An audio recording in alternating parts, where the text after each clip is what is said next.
Good evening, thanks for coming back to my channel. This video is just going to be a little talk to camera update. I've got a few things to mention. Number one, I did a vlog not so long ago about me travelling up to Birmingham to interview for a volunteer role at the World Indoor Championships at Birmingham. Now, obviously the champs have been and gone, and somebody asked me why did I not volunteer there and why have I not done a video about it. The answer to that's quite simple. It turned out in the end, you'll remember Will, who came to South Africa with me and ran Comrades, and it was his wedding at the same weekend as the championships. There's absolutely no way I was going to miss Will's wedding to go and volunteer. Will's one of my closest friends and I was not going to miss that for the world. So I worked out, I thought, well, maybe I could try and do both, and I could travel up to Birmingham and spend a night there and maybe travel back, and I was trying to make it work, and I just realised that really what was going to happen is that I wouldn't end up doing either of those things properly how I should do, and I would let them all down. I couldn't obviously let Will down, I was never going to let him down, so I decided to just email Birmingham and just tell them I couldn't do it. Second thing, uni light head torch.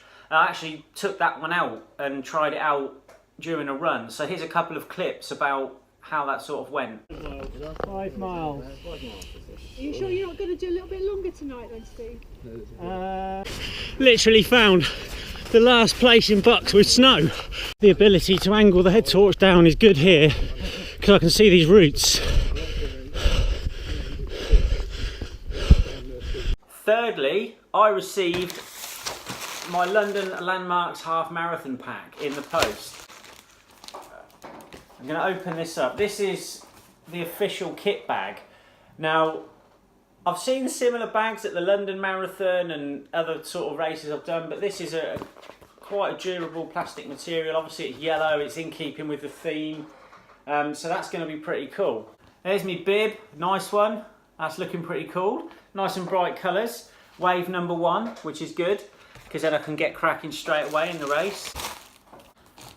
Race day guide, there it is, 25th of March, that's when I'm going to be racing this event, so stay tuned for that video, and please subscribe to this channel and press the bell notification as well, and then you'll be notified whenever I post a video, and you'll get to see the video of this London Landmarks half marathon. And it is the first time this race is ever going to happen. It's the inaugural event, so there's no content out there about that race, so stay tuned for that.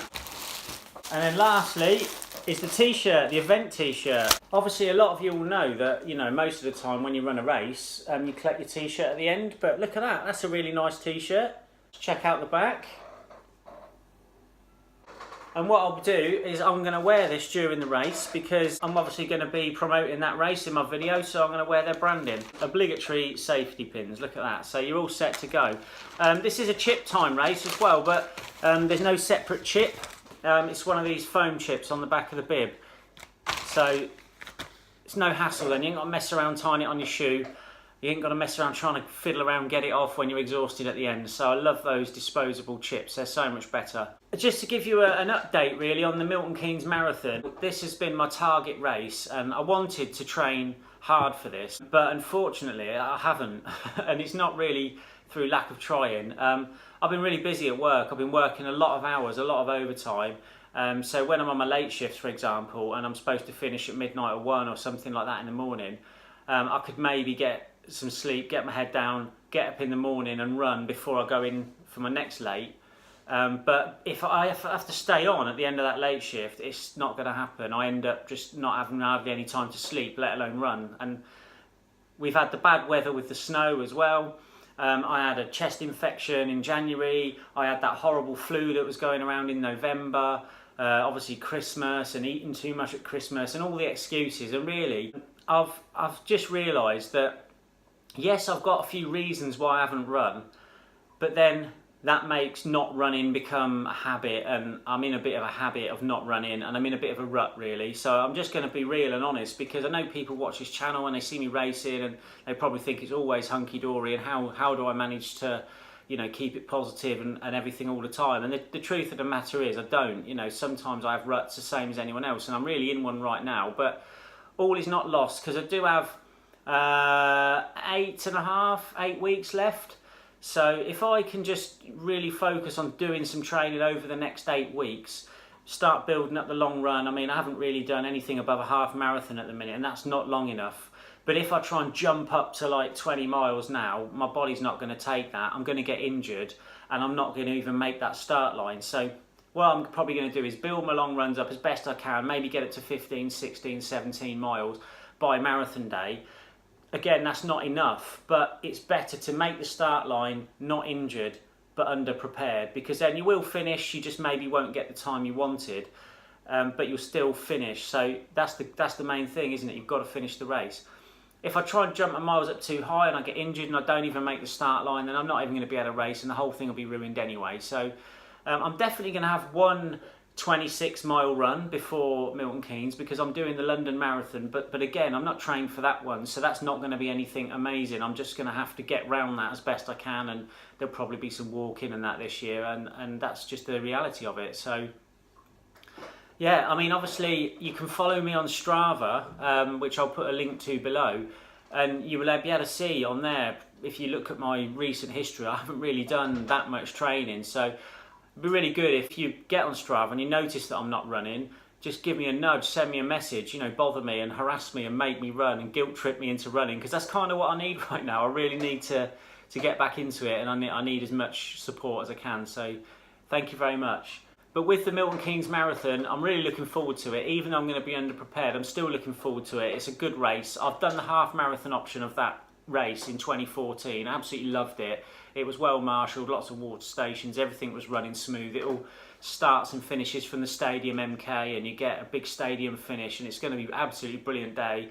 The medals are awesome. You've got the cow medal if you've not seen it. Get onto the Milton Keynes Marathon website, it's MK Marathon, and yeah, you'll find it.